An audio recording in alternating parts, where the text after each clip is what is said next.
welcome to week 8 of our Cork City Marathon training plan. We welcome back slightly reddish Ken Nason. Ken, did you ever hear of a hat? No, but oh no, it's fake tan actually. It's not actually. We gave you a hat, Ken, to protect your head, and Yeah, you we, didn't. we were supposed to be wearing makeup tonight. yeah. Okay. Welcome back. Well, Good holidays. oh, very good. A lot of roller coasters, a lot of mad stuff. Yeah.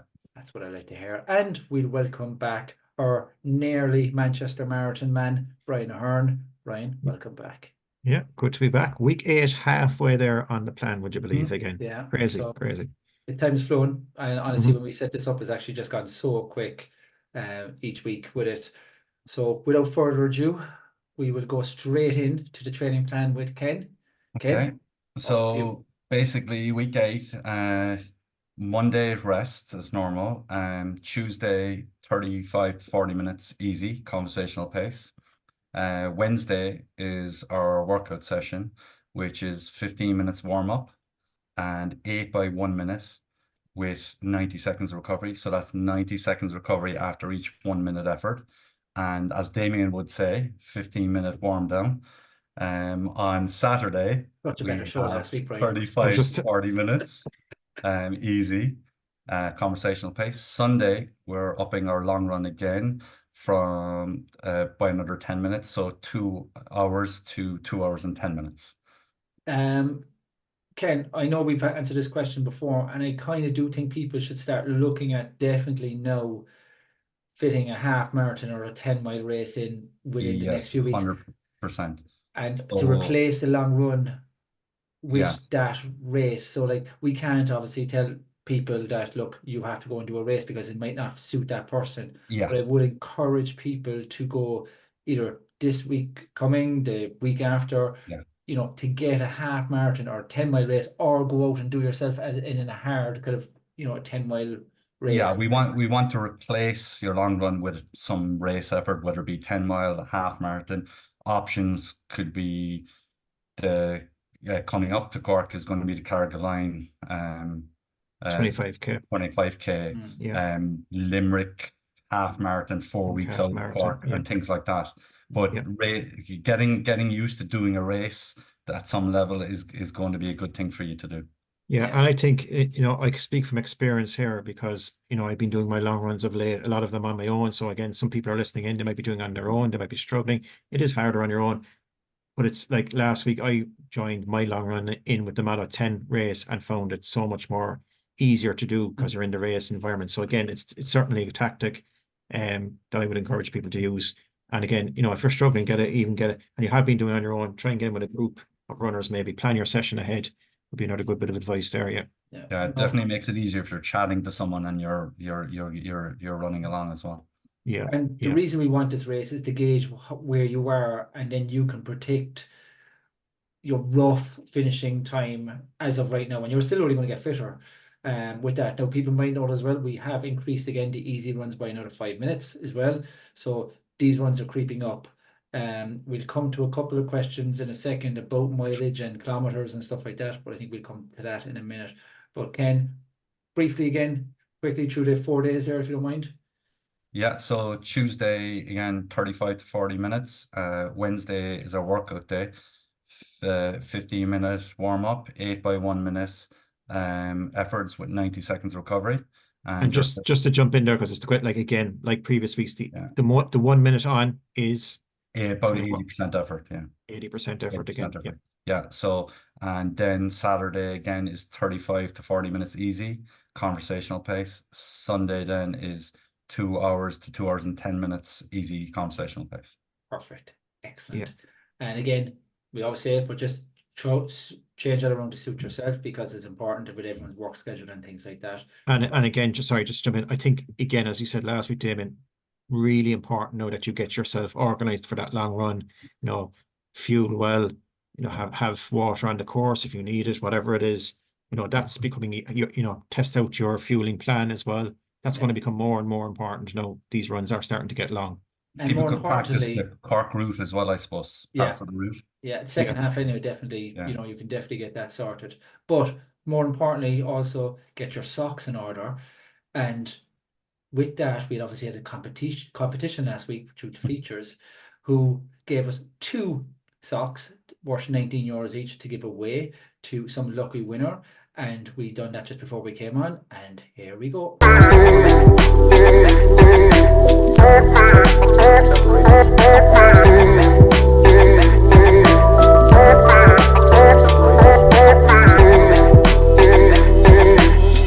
And well done to Olin Hegarty for winning the 2 pairs of featured socks. Or just drop us a direct message on in Facebook or Instagram, and we will get you sorted for that. You're now going to run 4 hours faster than what you ordered. Just they're that good and that comfortable. But no, well done. And Again, as we mentioned on the podcast, I actually wore the feature stocks last Sunday, and again passed the test, all good there. So No blisters. yeah, no blisters, no blisters, and no maybe nothing, nice and comfortable.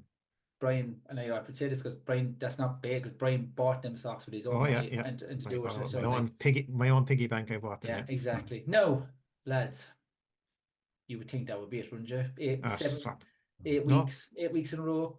We haven't done another competition. It's not possible. We haven't done a competition, all right. And this one now is another marathon vital that you've to get right. We've already mentioned this. So 8 weeks of competitions on the YouTube channel, and competitions in our podcast as well. Yeah. Spying on people again. Absolutely spying. Ridiculous. We are giving away a gel. Okay, precision fueling gel, 30-gram carb, but I don't think 1 is enough, to be honest with you. I was going to say that's not the standards that we would expect. No, playing with that. I think we'll give away a case. Oh, nice. Can I enter this one? So this is 15 under a different precision, name, right? under a different name, yeah. 15 precision fueling gels worth around €48 is what this is worth. Yeah. And we are going to give that to a lucky winner next week.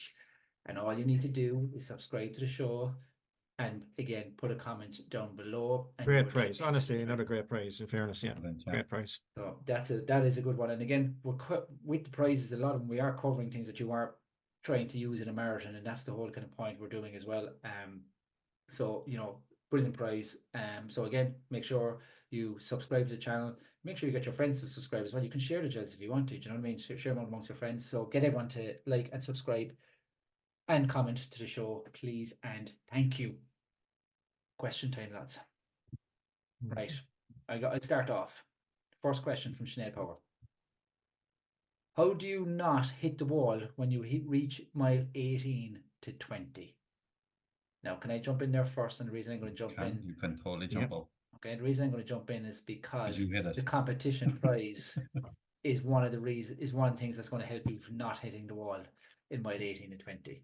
All right, so get your fueling right. This is number one. It's not number one. It's one of the main things at the moment is getting your fueling right. Number 2 is get the mileage in during. Have the training done, yeah. Have the training done. If you you can miss sessions here and there, but if you're missing a lot of sessions, no matter what you do, you are going to find it tougher from mile 18 to 20.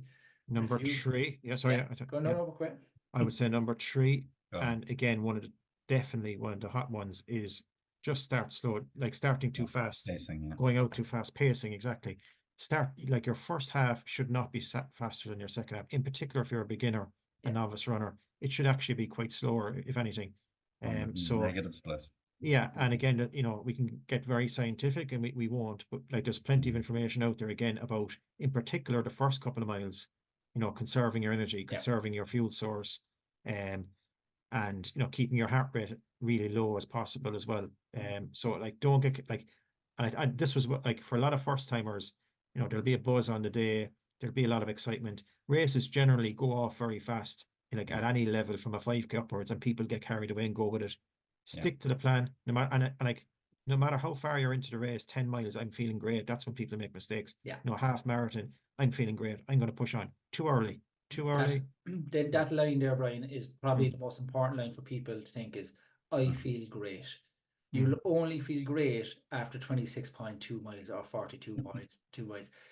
You might feel great, but if you feel great and you neglect what you've in your head, what you should have done, you're going to really struggle by the end of it. So Yeah. when you feel great, still get your basics done. Keep your fueling on point. Every roughly half an hour, get your drinks into you or your gels into you. Watch your pace. These are all the basics of running a marathon that if you do not do them right at the start, in the first half marathon of it, you're going to suffer from mile 18 to 20. Ken, what Yeah. about you? Basically, yeah, with pacing, it's essential not to be going out too fast, but and kind of build into it, right? And the basic thing in every marathon is the race starts at 20 miles. Mm. Yeah, You must get to 20 miles in one piece. So many people have run marathons and kind of thing, and they get to 20 and they're just like, I can't go any further, I'm walking, things like that. So but you're learning that in your training, you're seeing what you're coping with in training. So kind of even if you're starting off 5 or 10 seconds slower for the first 1 or 2 miles, then what your goal pace is, you can build into it. Oh yeah, easily. You'll make up 10 seconds an You awful make lot. up 10 seconds that you lose at the start, No but issues. if you run 10 seconds faster, you could lose a minute or two at the end. Yeah. Yeah. Also, Exactly. as well, and Brian, I know you've mentioned this. I don't think we've mentioned it here, but they kind of, for me, you walking and kind of running. Yeah. I think one thing for me as well, what people can do, and I've seen a lot of people do this, and you come to your point, and Brian, second Brian, is in the water stations. Walk the water stations if you have to. So if you're jogging, walk the water stations. Get your fuel into you again. Use that as your time to get your gels into you. Get yourself hydrated. And then once you get through that, because they're all madness anyway, then you get through that, you can pick it up again. Next water station, slow it back down again, and then you go again. Don't be worried about losing a few seconds just by doing it. No. Brian, I would highly recommend and I was going to throw this in there a while ago, when our long run on Sundays going out to 2 hours plus times, I know I'm sure there's people out there who are struggling and saying, look, I can't run 2 hours. There's a technique called run, walk, run. Okay. You can look it up online. Jeff Galloway is the guy. Again, run, walk, run with Jeff Galloway. My first marathon that I ever ran, I had no idea what I was doing. I wasn't part of a running club back then. I he didn't still have. doesn't, by the way. Yeah, exactly. Yeah. But I'm sure there's a lot of people out there will have this. So I got my training plan up to 70 miles and I just absolutely struggled that day, a couple of weeks before the marathon. And I thought I couldn't do it. And I was like saying, I'm not going to be able to run. And I think that's another misconception. I think people think, oh, I have to run, start. I can guarantee that a lot of people, even experienced runners, don't run the whole marathon. They either they hit the wall and they'll end up walking or they take walk breaks every now and again. A lot of people do run it, obviously, and the more experienced they get. But run, walk, run. Jeff Galloway is the guy's name. Check it out. He actually does this technique whereby you don't wait until you're after hitting the wall to start walking, or you don't wait till your legs are in pain before you start your plan with this race. You start your race with this plan. So, for example, for me, when I ran my first marathon, I ran it in a time of 4 hours 12. But my plan was to run for 8 minutes, walk for 1, or walk for 90 seconds or something like that. But that was from the very start. And I remember, and this is part of it, when you read up about it, you'll see this, you see this mentioned. But I remember when I did that in Cork and I was running for 8 minutes and then walking, and then I was running for 8 minutes again, somewhere out by the Skew Bridge there, heading out towards the dual carriageway at what would that be, mile 6, 7, would it be around? About that, yeah. And I remember people passing me and saying, because I was walking for that minute break, saying, oh, come on, get going again, you'll be fine, and there was nothing wrong with me. But 6 or 7 miles later, or 8 miles later, or coming up to the second half of the marathon anyway, I was passing these people out, still fresh.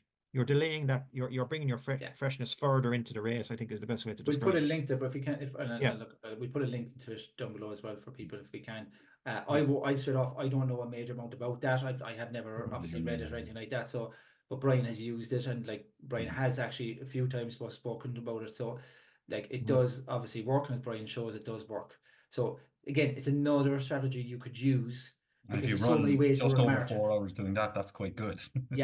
Yeah, and I think before we go off, the important thing is the difference that it makes is that when you start with the walking plan and the running plan together, you'll be able to maintain. You're not waiting till you crash and burn mentally too, Brian. Mentally, because you know walking is not a bad thing, and walking is not a bad thing. But when you try to run for 20 miles and then you have to walk, in your head, it's telling you it's a bad thing. Yeah, but the point is, if you wait till 20 miles or 22 miles and all of a sudden your legs are gone, I know you're walking the rest of the way, your time will balloon out, you know, whereas if you bring it in for short breaks at a time, it works. Okay, That's just giving perfect. someone another option. Yeah. Yeah, Yeah, it's just another exactly. option. Yeah. So, second question. Is there any update on Ken's long runs on holidays? And this is by Olin Hegarty, the competition winner. Olin, the only one doing long runs now is Brian at the moment. I was busy doing roller coasters on holidays. And did you get sick or anything, Ken, or were you a brave boy? There's a roller coaster called the Hulk, if anyone wants to look it up in Orlando, and it's pretty bad. You're too old for those things, though. Okay, Yeah. come But I on, did close my cop eyes. on. I did close my eyes at one point. Yeah. Right. Okay. So next one. How many kilometers should we be doing? No, I think that was by Jack. Sorry, no, Jack. I think it was by yourself, Jack. But yeah, how many kilometers Yeah. should we be doing at the moment? Brian.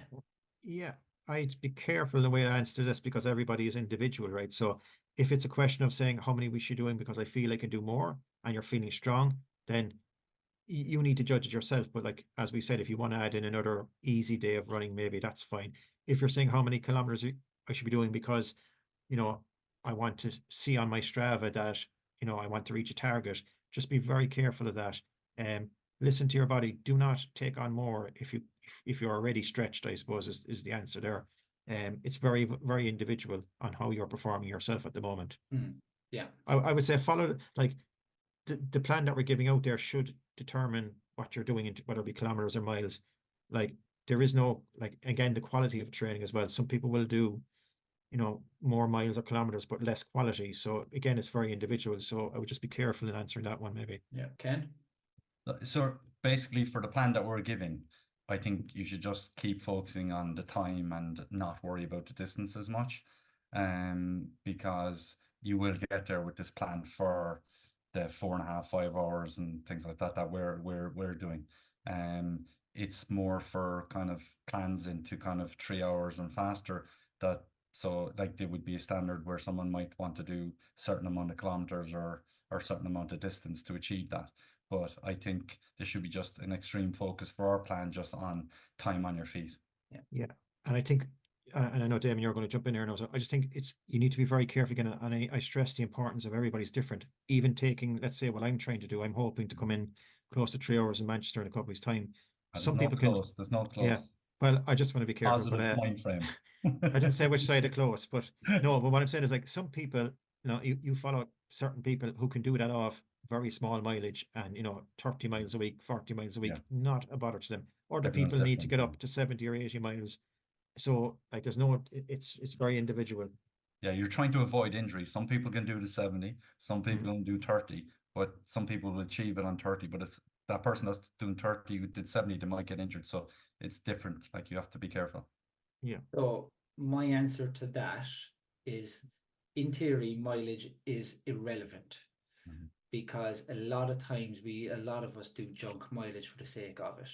Yeah. So for me, I would much rather go out and do, as Brian said, quality 4 days and hit the runs right, recover, be refreshed, go again. If you are feeling that well, add in an extra day, you know, of a half an hour running. Good, like in a half an hour, you could do an extra, I don't know, 5K, 6K. Do you know what I mean? You could, and Yeah. all of a sudden that does creep up your mileage. But for me, we've had this discussion before. Yeah. When you get worried about mileage and kilometers, it is more of a Strava thing than a personal training thing, because at the end of the day, you need to tick the box on a Sunday night.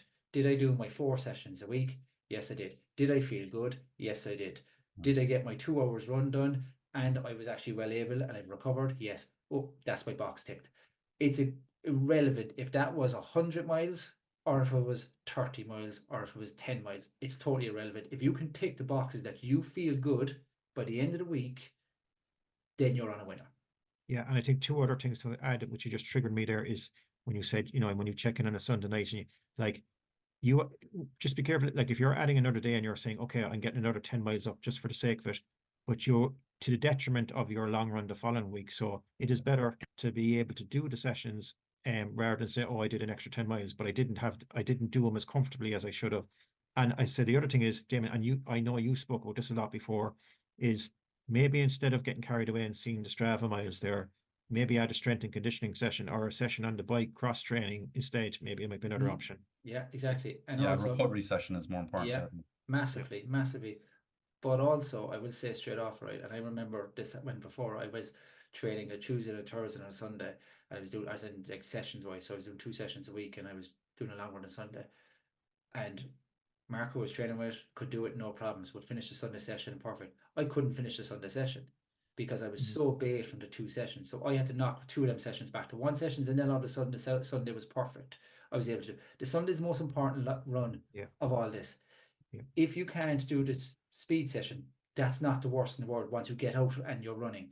If you can't finish the long run, we are going to have problems in the next few weeks when you're getting up and up and up. So that's the box tick. The Sunday. That's to get the box ticks that you can finish that long run on a Sunday. And if that's 4 days a week, or if it's 5 days a week, or if it has to be 3 days a week for you, then that is absolutely perfect. Ignore mileage, just box tick. Yeah. And again, if the person who asked the question wants to come back again because it's maybe individual to them and they're feeling it very comfortable at the moment, then that's maybe they could contact us again and we can 100%. go back to them specifically to them. Yeah, 100%. We'd have no issues with that. Right, lads, I think that's week 8 done and dusted. We'll have the plan up again once we finish yapping here, just say our goodbyes, and obviously I'll have a look. Go back to the start as well, and you'll hear Ken talking through it. But again, look, thanks again to everyone who's sent in the questions. Thanks to everyone who's entered the competitions, and subscribed to the show, because it means an awful lot to the 3 of us and the rest of our small team. And enjoy it and box tick. Definitely. Box tick, lads. That's the word. Cool. Talk to you next week. Right. See you next week.